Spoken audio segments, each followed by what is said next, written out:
Not long ago, this game lived on almost every smartphone. People opened it to pass the time and compete with friends. They were drawn in by the simple joy of the experience, rather than constant prompts to pay. Today, it stands as a clear example of what happens to many mobile hits over time.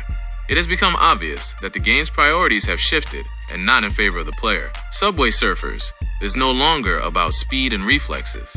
It is now about patience and a willingness to watch the same ads again and again. Advertising is forced and barges into the experience without the slightest attempt at subtlety.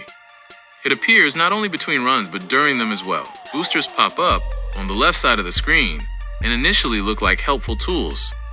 The moment you tap one, it turns into an offer to watch an ad in the middle of a run. The game literally stops your movement for another video, destroying the rhythm and the very essence of a runner. For players who are not willing to waste their time on endless commercials, the game offers an alternative through paid ad removal, and the price is far from modest. This is only the beginning, because the next step is a confident grab for your wallet through cosmetic items. The prices for skins are difficult to describe as anything other than absurd. 14 Canadian dollars for a character's appearance feels like open mockery.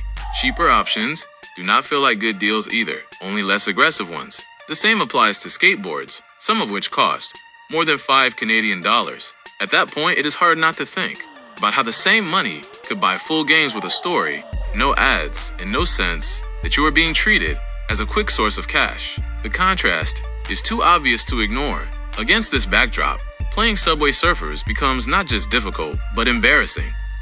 The game leaves a strong impression that the entire process exists for the benefit of those running the company, not for the player. What was once a fun runner has turned into an ad-watching simulator, where every run serves the goal of extracting money. Recommending this once-beloved game is impossible.